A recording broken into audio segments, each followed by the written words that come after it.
Welcome to Networking RX, a podcast devoted to helping business professionals like you enhance your networking skills in order to become more proficient giving and receiving quality business referrals and improving the overall quality of your life and the lives of those around you. The Networking RX podcast is a production of AmSpirit Business Connections, an organization whose mission is to empower business success through networking.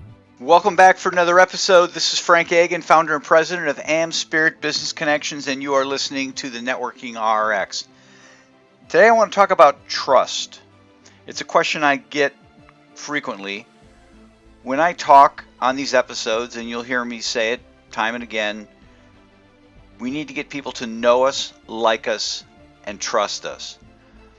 And people can easily get their head around the knowing and the liking part. It's the trusting part that kind of throws them for a loop. Trust is one of those things that you know it when you see it, you feel it when it's there, but it's really kind of hard to describe, and it can be hard to get someone to understand how to build it. I was looking on the internet, surfing around, and I stumbled across an article by Adam Connors of NetworkWise, and the title of the article is How Do You Build a Trusted Professional Network? And he released this on December 26th of 2019, and I will provide a link for this in the show notes. But it's a short article, and what he says is simply this: trust is time plus value. Time plus value equals trust.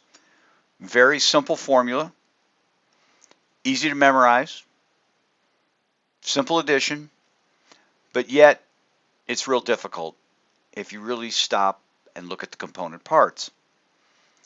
The first part is time. Now, the question is, how much time? And the simple answer to that is, it depends. It depends on a whole host of situations. It depends upon what it is that you're trying to, let's say, sell. And when I say sell, I mean that in a very general sense. It could be actually selling something, a product or a service, or it could be selling yourself for a job, for a promotion, selling an idea, a proposal. So when I say selling, it really has really kind of a broad connotation.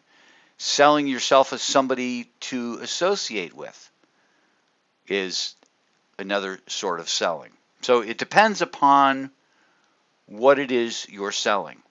And quite frankly, the higher the stakes, the more time it's going to take. Plain and simple.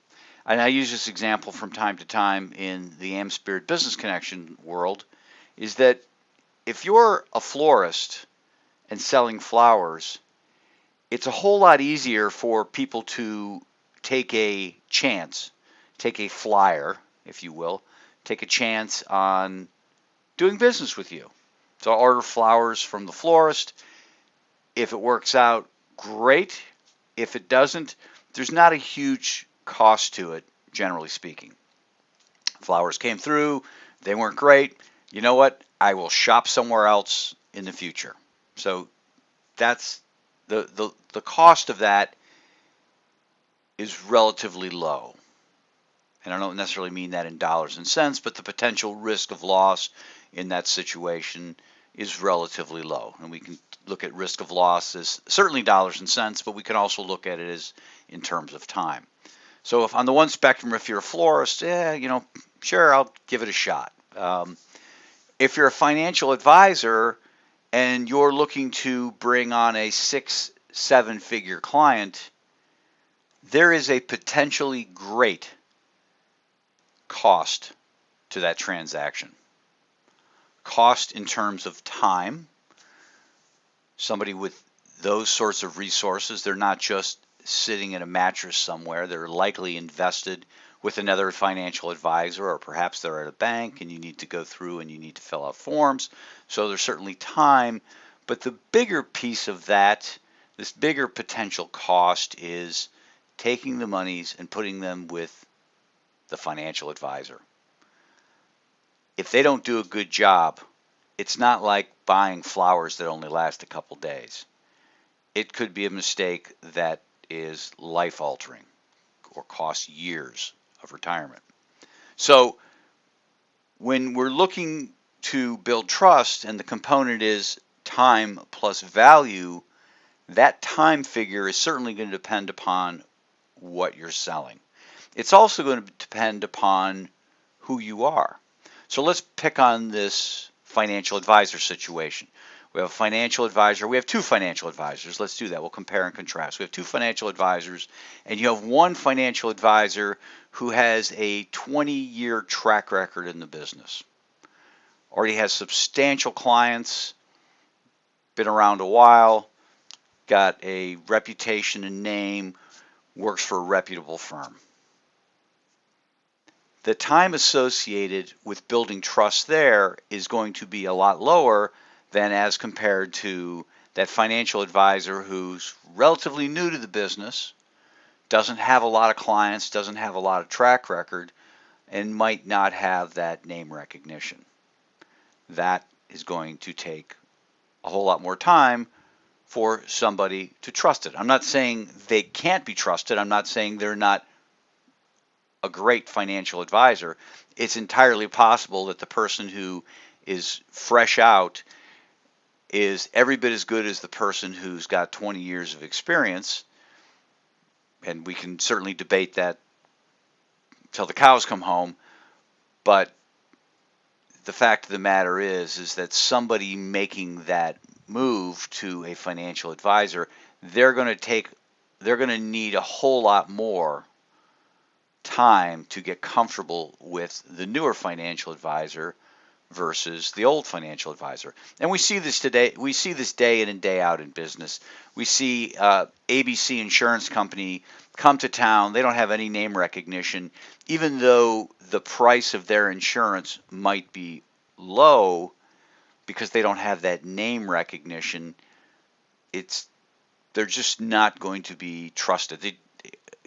They're not going to be trusted as quickly. It's going to take a little more time if you're an insurance agent trying to push a product that people are not familiar with. Now, if they know you, that might change. But my point in all of this is time, again, it depends. It depends on lots of little things. Depends upon what it is you're trying to sell, what it is you're trying to ask for trust about. And it's also going to depend upon the track record that you have with respect to what it is you're trying to do. Obviously, if somebody's a financial planner and they've got 20-year track record in financial advising, and all of a sudden they are coming to you with something somewhat unrelated to financial advising, let's say they're selling a car or trying to get you to become a partner with them in a real estate deal, you might be a little more apprehensive. So there's a lot to this time element. And while there's a lot to this time element, it almost begs the question, well, what do you do during that time? I'm not ready to take on this client. I haven't been doing what I've been doing long enough as a financial advisor. I'll keep picking on that. What do I do in the interim? Well, the onus is on you to find a way to bridge that time. And it could be periodically touching base with the person. It could be being involved in things that they're involved in. It could be a whole host of things that give you the opportunity to create or fill the time, or meaningfully fill the time. The financial advisor I have, when we first started working with him, and there's a whole story to this whole thing. I won't get into the whole story, but he had a small piece of our overall investments. It was a very small piece, and we were comfortable with that small piece that he had and what he was doing. And in time, what he would do is just keep in touch with us, share ideas with us. And at one point, he called us and gave us an idea of something that we should do that would save us a lot of tax dollars. And it was unrelated to any monies that we had invested with him. And I remember that moment talking to him and kind of being flabbergasted because I just said, I said, I'm shocked. Those monies aren't even invested with you, and why the financial advisor who had those monies invested, our then main financial advisor, wasn't making these suggestions. He didn't really have a whole lot to say other than, I just knew it was there. If your financial advisor hasn't made this suggestion, this is something you ought to look into. And, so anyhow, he bridged the time just a little bit here and there. Would sit and talk to us about what we had, or have a cup of coffee, and just got comfortable with him in time. Patience is key. Patience is key, and I know people get frustrated with this time. How is anybody ever going to give me an opportunity? How is anybody going to ever trust me if they don't give me that opportunity? And it seems like a chicken and the egg sort of a problem, but it's really not. It's really not. You need to figure out a way to pass that time in a meaningful way. And that really kind of leads into the second piece of the equation. And the second piece of the equation is adding value. For example, our financial advisor, he was making contact with us, and he was finding ways to add value. He certainly added value. He gave us an idea that we could save tax dollars. He certainly shared insights of what was going on in the stock market. In small but meaningful ways, he was very consistent in the types of things that he did to benefit us, add value to us. Now, there's lots of ways that you can add value beyond sending information.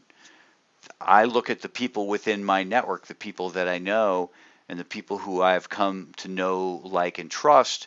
And again, the know and the like trust is pretty, I don't want to say simple, but it's easier to get your head around.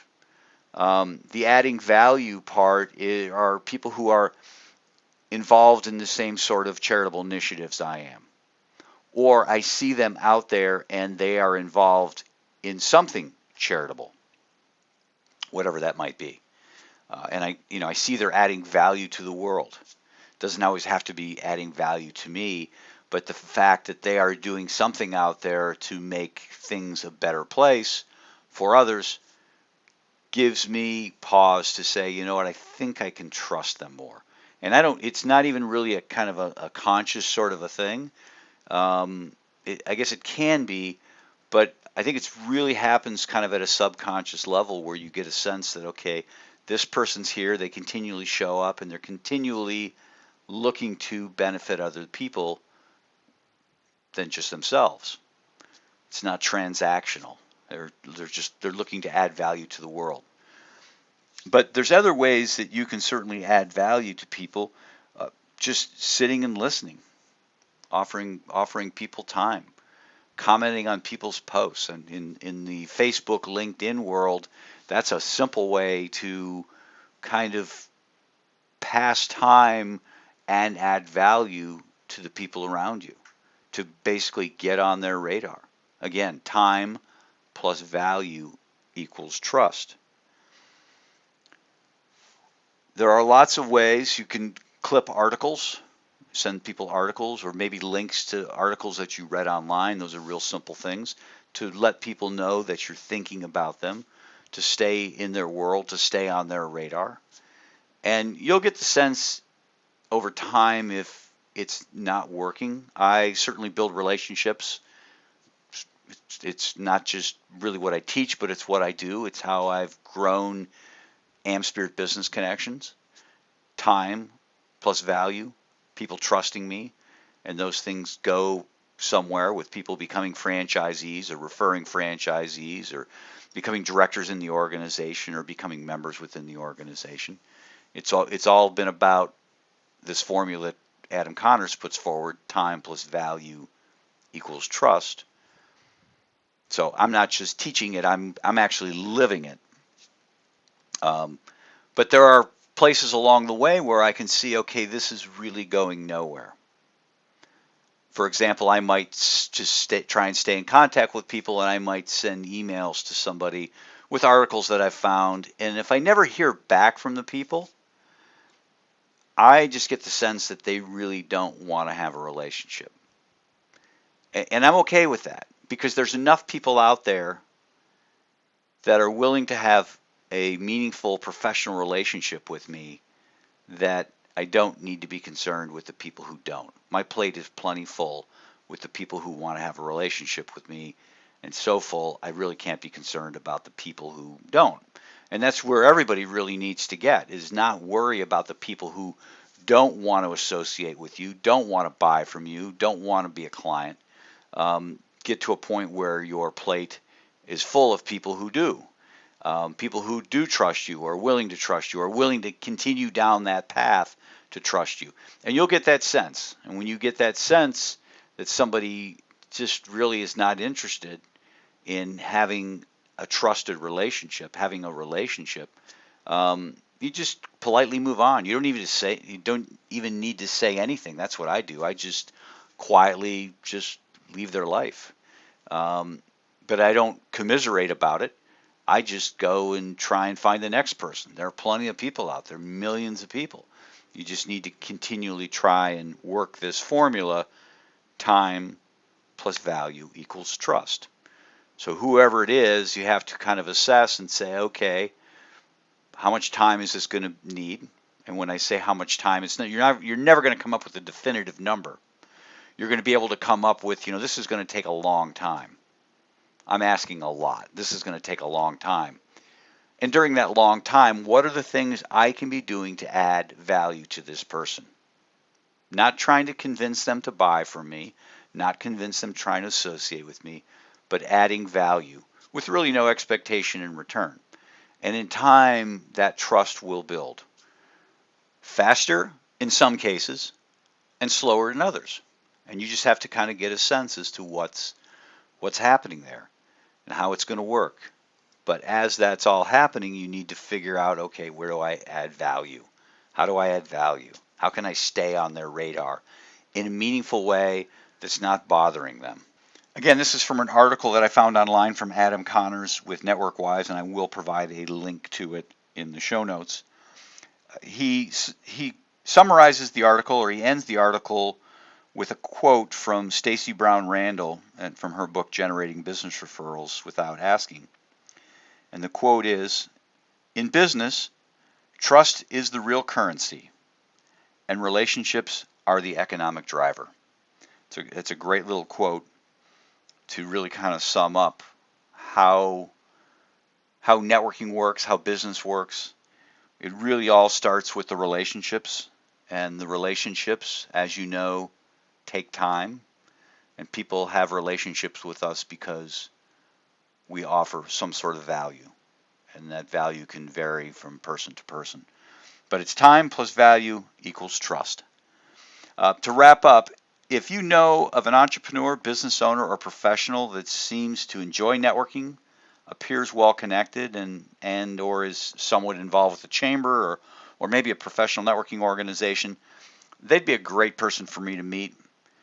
As you know, being networked is vital to success, and receiving referrals is the most effective means of generating business. So if you know such a person, such a business professional, work into the conversation this rhetorical question: if you had a choice, would you rather be a renter or a person who owns the building? Now, obviously, it's rhetorical, and they'll probably chuckle at the question and indicate somehow or another they'd obviously like to own the building rather than being the person who's paying the owner. When they do, indicate that you're familiar with a franchise opportunity through AmSpirit Business Connections, where they're not just paying to be part of a professional network, but rather they're instrumental in building the network, and growing it, and profiting from it. From there, suggest they contact me using the email we provide at the end of the podcast or within the show notes. Or better yet, and this works best of all, email them and me on the same message, connecting the two of us. I'd appreciate that. Thanks for joining us on the Networking RX podcast. Please put what you've learned into action today and let us know if you have questions, comments, or ideas for future topics. You can email them to us at podcast@amspirit.com. That's AmSpirit.com. Finally, so you never miss an episode, be sure to subscribe to the Networking RX podcast through iTunes, Overcast, or however you receive your podcasts. Now get out and network with someone. The Networking RX podcast is the copyright production of AmSpirit Business Connection. All rights reserved.